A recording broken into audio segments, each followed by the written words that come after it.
So a few months ago, my parents sent me a video that would have me a little bit down a rabbit hole into someone I think is very emblematic of issues that we have in academia. That video is called Roland Fryer Tells the Truth on Race and Policing. Bari Weiss and Roland Fryer.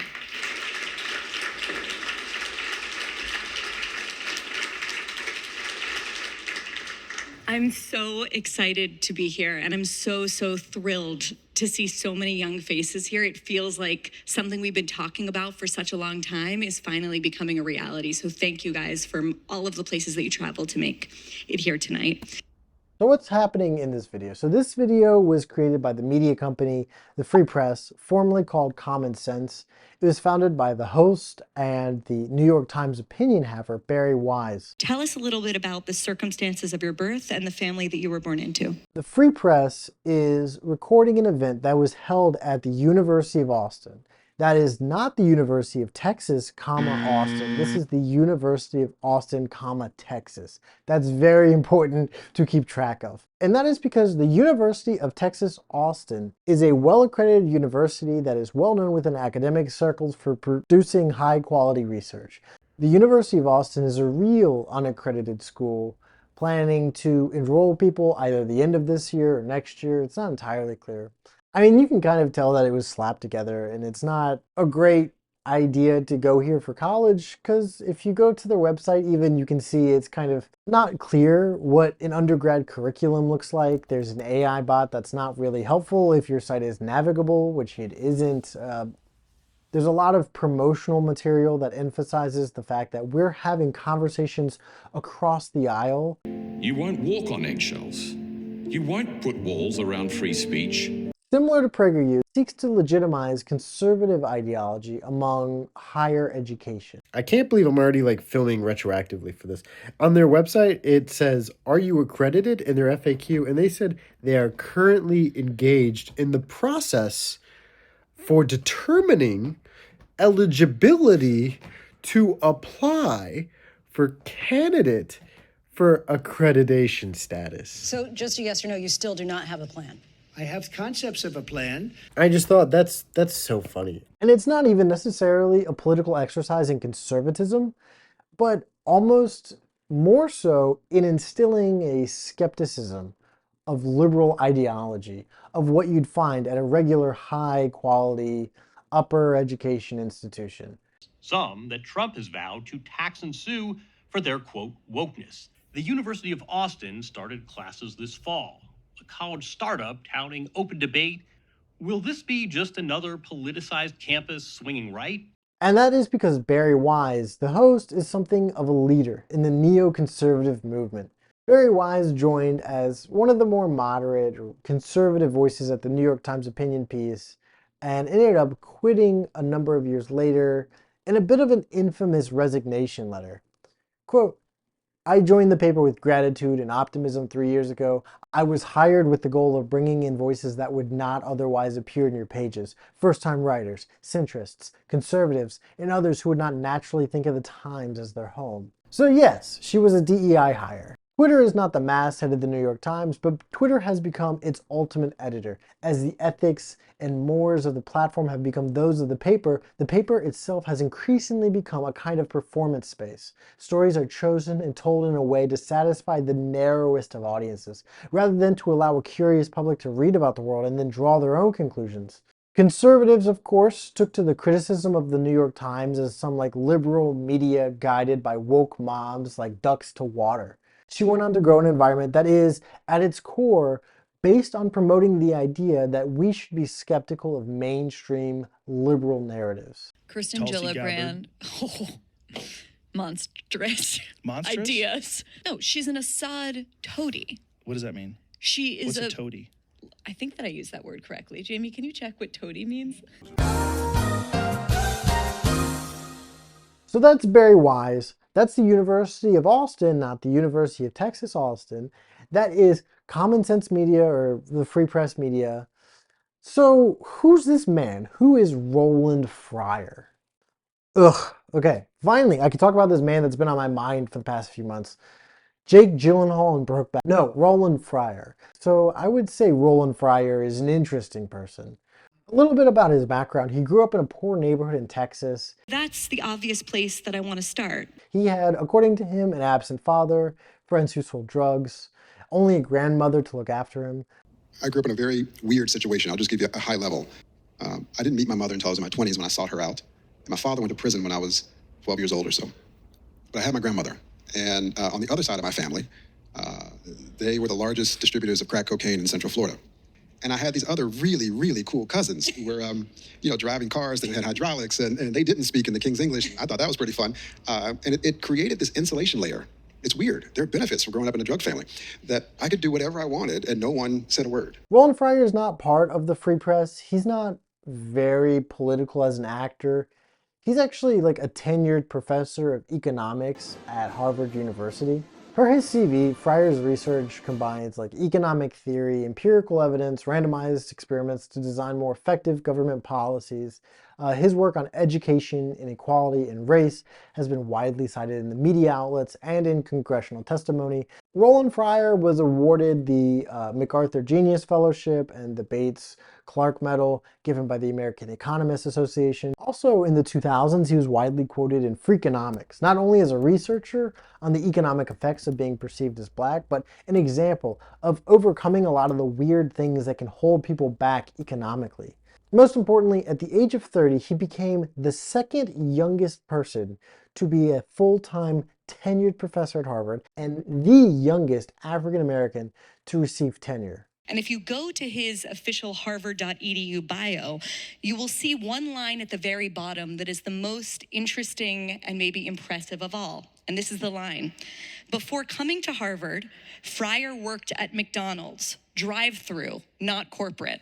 This is not some chump, right? This is a legitimate scientist. I can't afford to be in a political party. I mean, it would be silly. I don't need anyone to tell me what to think. I need science to tell me what policies we should do.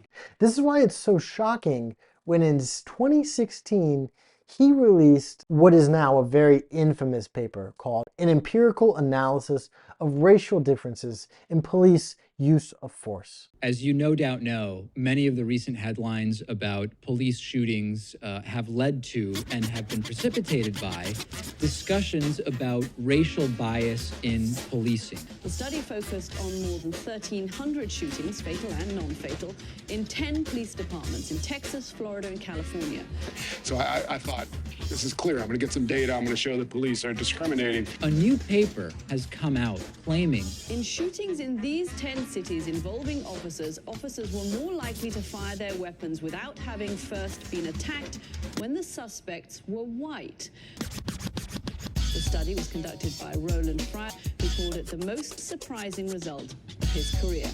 I was so convinced that I was going to find abhorrent and rampant discrimination in the police. I never even dawned on me that I wouldn't. Economics professor Roland Fryer analyzed more than 1,000 officer-involved shootings across the country. He concluded that there is zero racial bias in police shootings. In any way we cut the data, there were no racial differences in shootings. No racial bias whatsoever. Another new study could find no racial bias, which is understandably coming as a shock to many people. Basically the topic that has inspired Black Lives Matter and divided the country.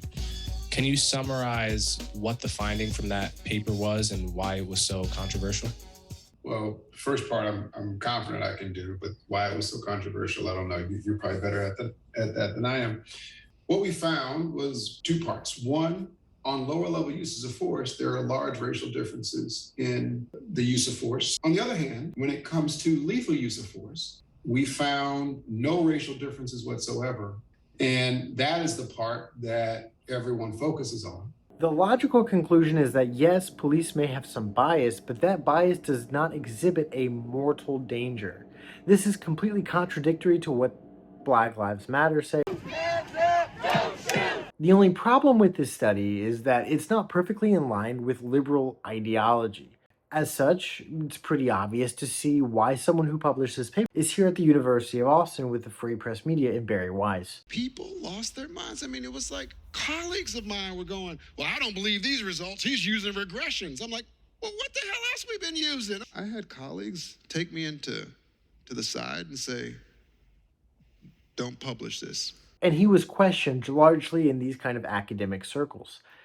But when the New York Times called him up to write an upshot analysis of his work, that's when shit really hit the fan. The end of this is that he receives countless hateful, mean emails. I had a 7-day-old daughter at the time.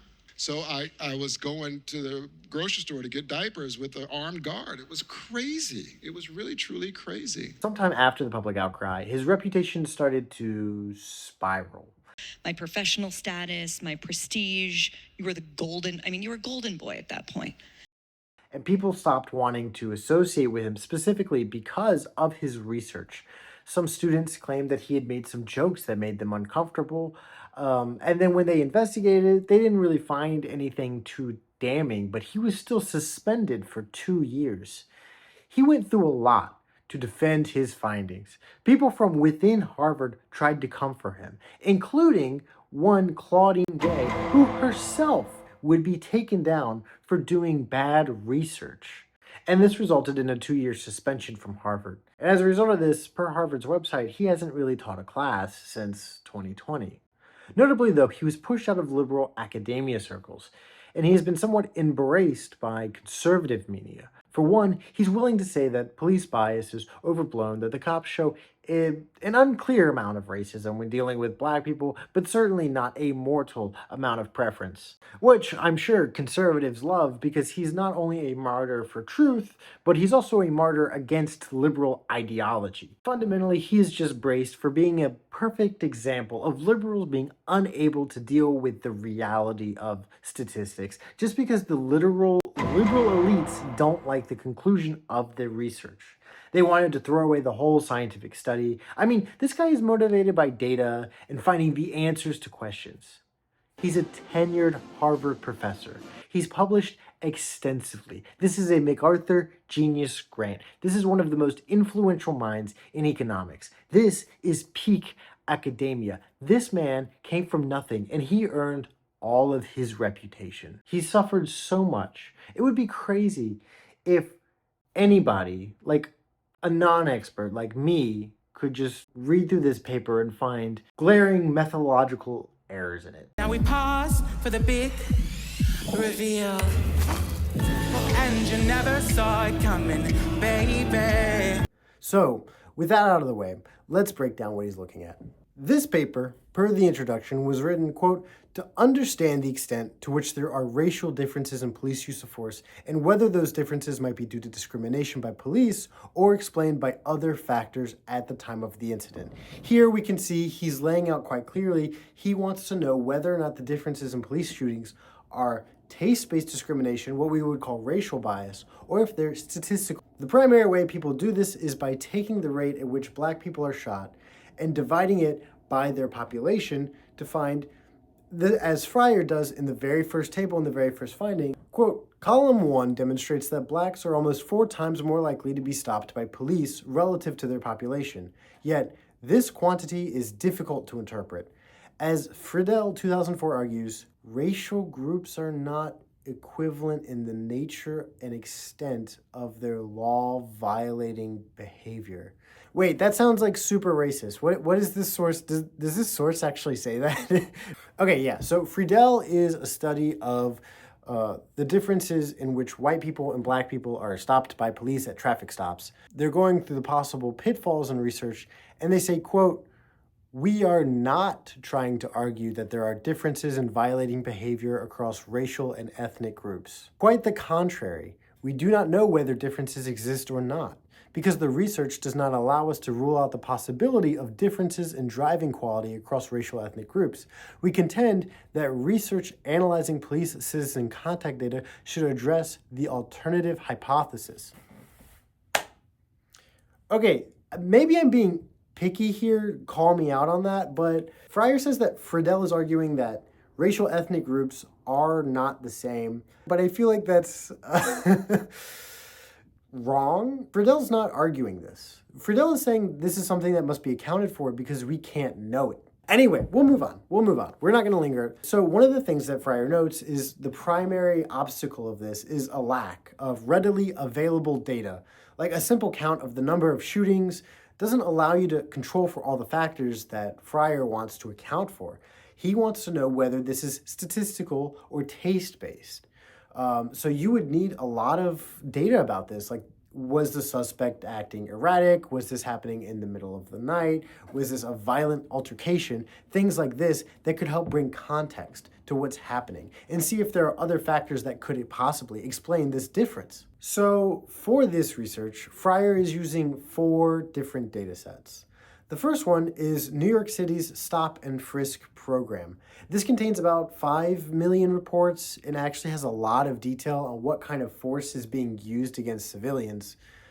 The second is a police public contact survey. So this is a survey where they reached out, they do it every 3 years. They reach out to a bunch of people that are nationally representative and they call them to ask what their interactions are like with police. The third data set that he has is actually some of the data that he had gathered. So these are all report summaries in which an officer fired their weapon at a civilian. This is gathered from these 10 major cities that MSNBC was talking about. One of the limitations of these 10 cities data, though, is that it doesn't include this kind of like null, this kind of base rate, all the situations in which an officer could have feasibly fired a gun at somebody. For example, if police are more restrained with black people, you wouldn't see it. So to correct for this, what he also does is he takes 4th data set, which is a random sample of police-civilian interactions from Houston Police Department, from arrest codes and situations where police could have justifiably fired their weapon at someone, including, I'm just telling you, this is what he uses: attempted murder of an officer, aggravated assault of an officer, resisting arrest, or evading arrest, or interfering in an arrest. And I think that's interesting thing to try to normalize by, whether or not the person was resisting arrest, but we're not going to linger too much on this. So what he finds is that in the stop and frisk data is that officers are more likely to use force against black people, even after accounting for 125 different possible variables, including the characteristics about the encounter, about civilian behavior. The most important factor in determining whether or not an officer will use force against you is the color of your skin, point blank. All right, figure 1, this is important. This is his stop and frisk analysis. Jesus Christ, Roland, you do not need all that text. Anyway, so here's the y-axis. We have the odds ratio. A ratio of 1 implies that it is equally likely to happen to white people as it is to black people. Anything greater than 1 implies it's more likely to happen to black people than it is to white people. The dotted line here is used to estimate the possible error of this measurement. You can see this number is always above 1. All right, so figure 2. This is just looking at the police use of force by the time of day. It's not super interesting, but there is something interesting, which is the very clearly mislabeled legend. How did this not get corrected during the peer review process? How did you let this slide? Do you not look at your own figures or something? Next, when Fryer examines the police public contact survey, he finds essentially the same thing. Police are still almost twice as likely to use force against you, according to this public contact survey. Folks are pulled over by the police, and the police themselves report that they are fully compliant. They're not arrested. There's no contraband. Nothing went wrong, according to the police. Black people are still 25% more likely to have force used on them. That being said, however, the stop and frisk and the police contact do not have data about shootings, for the very obvious reason, people who are shot by the police usually get killed, and they don't respond to surveys. And so, because of this, Fryer starts to look at his 3rd and 4th data set that he manually collected. Importantly, what he finds in this data set is when you look at any of the situations, there is no racial difference. I want you to notice something first. These years, again, Fryer, font size, readable. Like, we need to be able to read it, like, from across the room. Anyway, even looking at his own data His argument that there is no racial bias, is this true? Do you believe that? These error bars definitely go above and below 1, especially for the most recent data. All in all, this is a bit of a nothing burger. Does this convince you that there's no racial differences in officer-involved shootings? Really? Does it? This doesn't look like it's very strong, Roland Fryer. And I'm not going to bore you with the statistics of how he's creating these models or how he's correcting for these factors, because this is all kind of not very important. He's just correcting for these factors. This is not a math lesson. This is a YouTube video.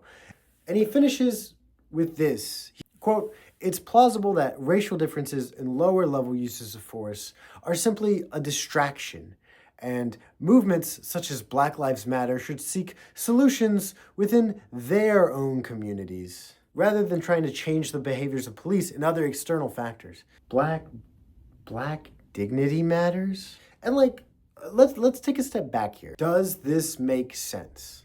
Does it make sense that you find that officers are racist? You find that officers exhibit taste-based discrimination when it comes to almost all levels of force, but when it comes to lethal punishment, they suddenly are not?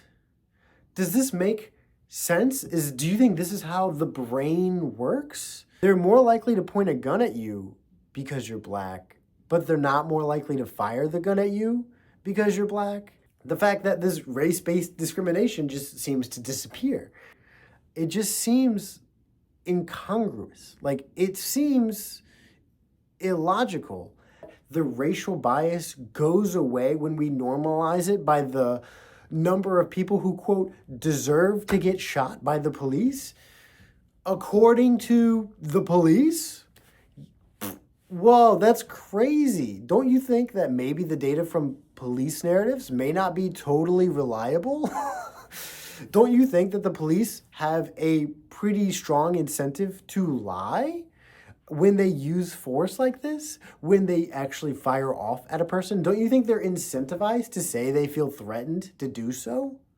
Isn't it weird that your data doesn't align with stop and frisk data? Isn't it weird that your data is so misaligned with police contact surveys? One of the things that Roland brings up a few times in this paper is that we cannot randomly assign race to people and see if the propensity for shooting someone goes up. We cannot put someone in a situation where they have a gun and then reveal the curtain to see the race of the person to see whether or not that changes. Actually, no, that's not true. We can totally do that. We actually just put the police in shooting simulators. And you know what they find? The majority of these studies, do you know what a majority of these studies find? Is that the police have a greater propensity for shooting black people. Shocking. It's the same thing we find in all the other data when it's not the police narrative. And yes, these studies are published before Fryer did this research. He could have easily found it. I don't know why he did. I don't know. You should know this.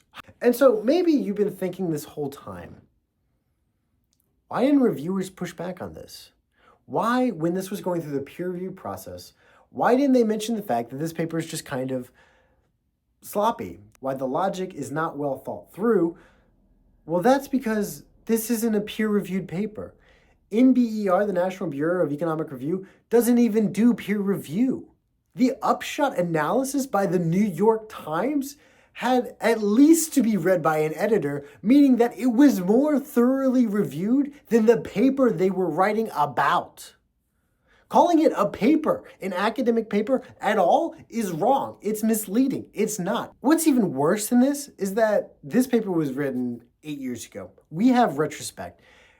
In 2020, a group, Knox, Lowe, and Mamolo, re-examined Fryer's analysis of the stop and frisk data specifically.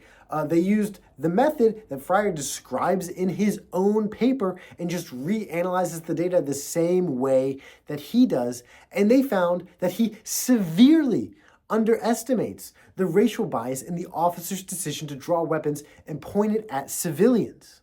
This means this is the first real aspect of peer review, and what they find is that Roland Fryer did not do good analysis. Even the basic analysis that he says he does it poorly. And it really doesn't prove what he's saying. So when Roland Fryer goes out into the world and says, Any way we cut the data, there were no racial differences in shootings. that's based on essentially horseshit. Wow, that sounds intense. Okay, so let's go back to his suspension, his 2-year suspension. Now, a lot of people try to draw a direct line between Roland Fryer's research and the 2-year leave that he had from Harvard. Do you think that what happened in 2017 was a sort of attempt at punishing you for what you did in 2016, the research? Like, do you connect those? I did a lot of things at Harvard people didn't like. I broke a lot of glass. But there's a small issue here. Fryer released this paper in 2016. If we look at when these reports were first being filed, we can see that they stem from 5, not 1, 5 separate female employees, years before he published this paper. One of the earliest allegations of harassment came from a woman who started working with Fryer at the age of 23. Fryer began sending her kind of flirty or unprofessional texts and started inviting her to hang out after work. She initially agreed, but then Fryer pushed further. He sent one text, quote, "You're lucky you're not here, or I would tackle, bite you, or both." This she found upsetting and she stopped visiting him. He started to harshly criticize her work. She filed a formal complaint with HR. Fryer emails HR, quote, "I will be sending you every complaint I have about her performance on a regular basis." She asks Harvard to switch research labs. Harvard says, "It's too late, we can't do that." Fryer continues with his kind of harsh treatment of her. She resigns, and economics loses a female researcher forever. Now, I want to be perfectly clear here. This situation is unfortunate, but the issue here is the power dynamic between Fryer and this woman. And so I didn't realize at the time that there was a thing called power dynamics and all that. If these were people who did not work directly together in this specific power dynamic, it would be sort of whatever. People form relationships, the relationships end, so it goes. This may end up to be like someone you're awkward around work or something like this, but when it's your boss, especially in academia, the person who has to write you a letter of recommendation if you want to continue doing research at any kind of important institution, the person who holds their entire career in their hands is making you uncomfortable every single day. Several women have noted that Fryer wrote negative recommendations of them after they angered him in some way, or he refused to write a recommendation for them at all, which is quite possibly even more damning. Importantly, this man is able to destroy careers trivially, and these women are not in any kind of position to mend that. In fact, in reporting in this for the New York Times, the employees of his lab all asked for anonymity for fear of retaliation. If nothing else, this paints a portrait of maybe not an abusive work environment, but certainly a hostile, certainly not a friendly environment to work in at the least. And this is why, after returning from a 2-year hiatus, Fryer was specifically banned from working with students. Oh, remember when I said Fryer had been featured extensively in Freakonomics? Also in the 2000s, he was widely quoted in Freakonomics. Well, that's because a lot of his research was into black names and the economic effects. He also did a lot of research into acting white and the effect of social isolation that can have for black kids. Now, hold this in the back of your mind, and let's transport ourselves to the early 2000s, and we're going to talk about black names in the early 2000s, okay? There is, quite frankly, a very well-known urban legend of two people, twins, named Lamangelo and Orangelo. The story goes is there was a woman, a black woman, who has dangly earrings, and she's very ghetto or whatever, and the doctor comes in with twins, and he says, "What do you want to name the kids?" And she looks at her food tray and she sees lemon jello and orange jello and says, "Great names. I'm going to name my kids Orangelo and Lamangelo." Have you ever known somebody who knew somebody who went to school with kids named Lamangelo or Orangelo? They're urban legends, told to perpetuate the idea that some group, usually minorities, are uneducated or dumb.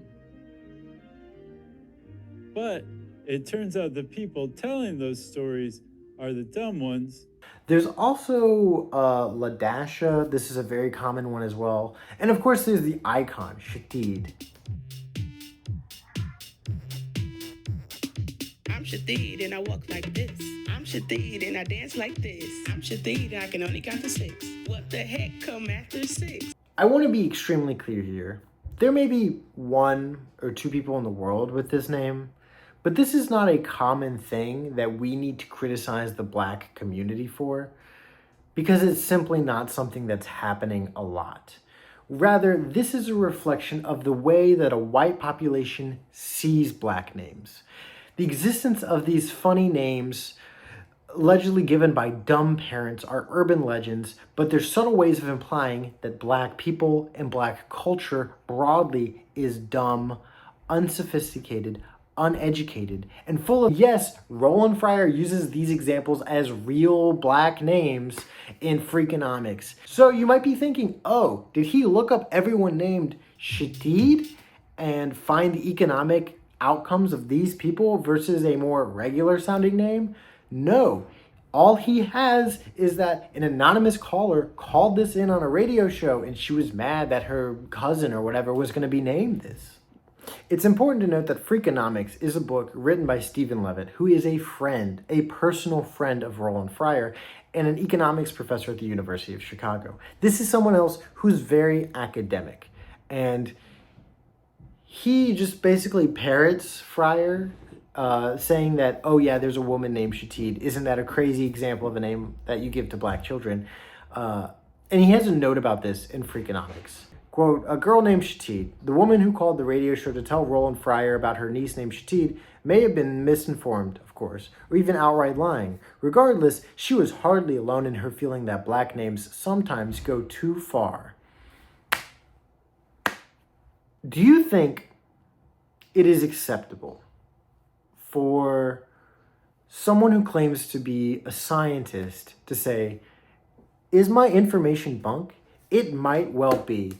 But the fact that I believed it should be telling enough.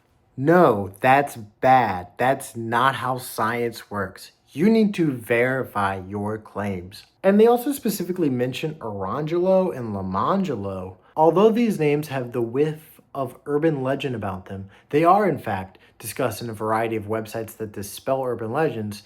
The authors learned of the existence of Orangelo and Lamangelo from Doug McAdam, a sociologist at Stanford University, who swears he met the twin boys in a grocery store.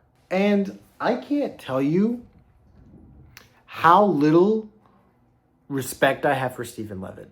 Anyway, now I'd like to point your attention back to his resume and to a point that he almost always emphasizes. Before coming to Harvard, Fryer worked at McDonald's, drive-through, not corporate.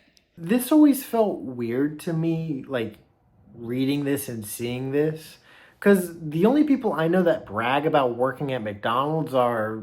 I'm going to go to a McDonald's and I'm going to work the French fry job for about a half an hour. I want to see how it is. I could do this all day. I wouldn't mind this job. I like this job. I think I might come back and do it again. Which is to say, elites who don't like being seen as elites, even though they're clearly elites. And then meanwhile, you go to like the r/McDonald's employee subreddit, and it's just a bunch of images with printout signs and people asking, is this legal?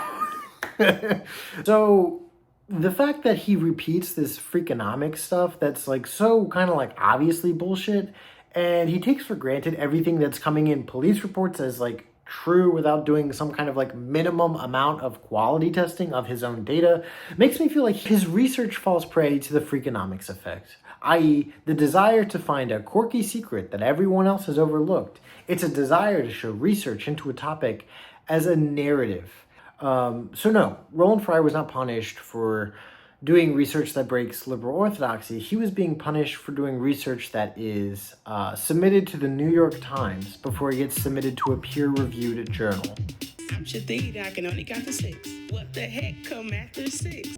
So I think I would like to relay this into a much larger question and get back to the original point that I was making this video.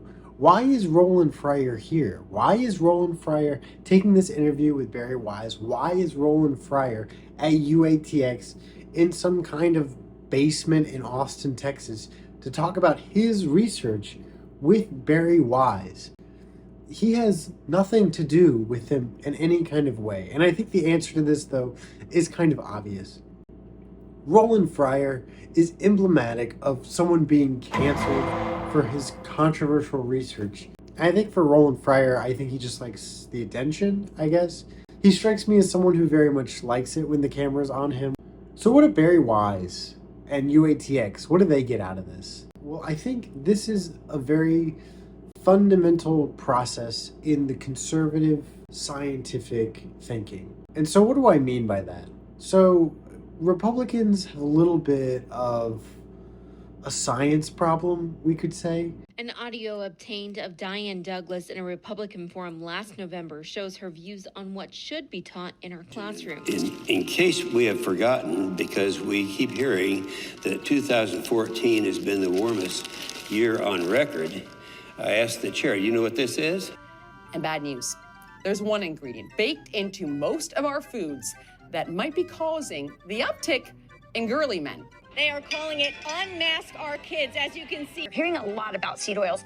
Why should people be worried about these kind of products? Right, and then I see the disinfectant, where it knocks it out in a minute, 1 minute. And is there a way we can do something like that? Parents here say they are most concerned with the fact that children and campers over 2 and staff who are not fully vaccinated must wear a face mask. Should the theory of intelligent design be taught along with the theory of evolution? Absolutely. Soy. The truth is 93% of the soy that we consume is bad for us. It decreases testosterone levels and increases estrogen levels. It's a snowball, and that's just from outside here. So it's very, very cold out. Because these kids are suffering under these mask mandates. Very unseasonal. So here, Mr. President, catch this. Seed oils are one of the most unhealthy ingredients that we have in foods. And the reason they're in the foods is because our children are suffering. Body-wide inflammation. Injection inside or almost a cleaning, but it sounds interesting to me. And after a while, we have to wonder, why is this? Why are conservatives always on the wrong side of science, like religiously? And the answer is that conservative logic isn't the same as liberal logic or regular logic or academic logic or any kind of logic that we would normally think of. Conservative logic is actually pretty straightforward. Conservative logic is aesthetics. It says science is an aesthetic. It is something that we use to legitimize our ideas. It does not matter the merit of science. What matters is that it seems scientific and it agrees with what we're already thinking. I mean, how many videos by PragerU or like Ben Shapiro do people have to debunk, before we get this kind of point through our heads? Things that feel scientific and agree with their viewpoint are things that are true, and things that don't agree with their viewpoint are false. Pretty straight, pretty easy.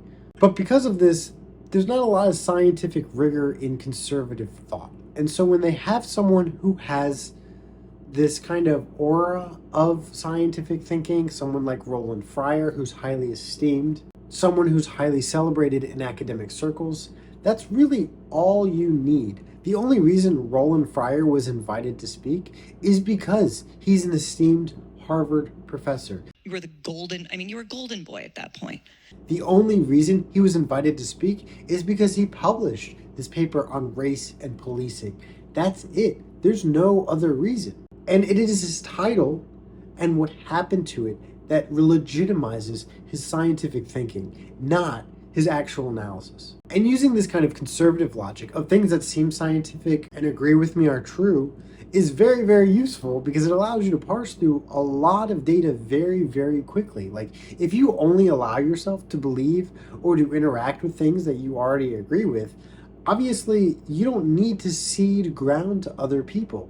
This is particularly important because this is how conservatives use science and use scientific thinking to try and get ground against liberals and people who are above the political process as they think. They go into these debates, they say, we also have our own facts. They're legitimate because they have this scientific feel to them, and so my ideas are plausible. Conservatives are able to say that this is a muddy field. This is not a well understood topic, and there's data pointing in both directions. So really, who's to say? No one really knows the truth. This is exactly what happened with climate change, for example. The point of scientific research from conservatives or people who have conservative agendas wasn't to show that climate change wasn't real, because they were never going to do that. Instead, what they wanted to show is that there was no scientific consensus around climate change, that there is mixed data out there, when in reality, the field has been in agreement forever. One example, if you can remember all the way back to 2023, was the Cochrane Institute. So the Cochrane Institute in the UK is an institute that does a lot of these kind of gold standard meta-analysis studies. This is kind of the best of the best. And they released a study, a meta-analysis actually, showing that masks made no difference in the spread of COVID.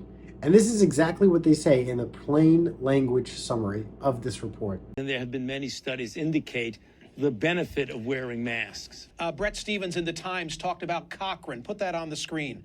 The most rigorous and comprehensive analysis of scientific studies conducted on the efficacy of masks for reducing the spread of respiratory illness, including COVID-19, was published last month. Its conclusions, said Tom Jefferson, the Oxford epidemiologist who is the lead author, were unambiguous. There is just no evidence that masks, make any difference, he told the journalist Mayan Damasi, full stop. Well, what about the studies that initially persuaded policymakers to impose mask mandates? They were convinced by non-randomized studies, flawed observational studies. Yeah, but there are other studies, Michael. Conservatives pretty much treat it like a slam dunk. Like they knew all along masks don't work, and this is all they needed. However, if you look at the Cochrane studies and you look at the group that was supposed to be wearing masks in these studies, only around 40% of them did, compared to the control arm where only 13%. So you're not really testing the efficacy of masking if only 40% of your intervention arms wearing masks. Obviously. Additionally, it mixes a lot of things from COVID, but also pre-COVID seasonal flu, which people famously get from their kids who are definitely not involved in this study and definitely aren't masking. In fact, the authors don't just do a COVID-only analysis, because looking at that analysis, you would see that masking was effective.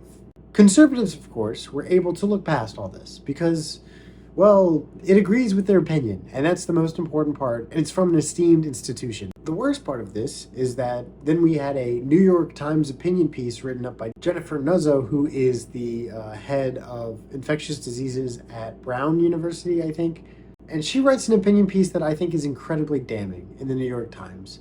For her, not for them. She writes, questions about masking, for example, were recently revived by a Cochrane study reporting that masks, surgical ones or respirators like N95s, makes, quote, little or no difference in reducing infections at a population level, such as among healthcare workers and communities. Some mask opponents claim this validates their assertions that masks don't work. Some mask supporters are raising questions about the study's authors and attempting to discredit their conclusion. Which side is right? As with most things about the COVID-19 pandemic, the answer is most likely somewhere in between.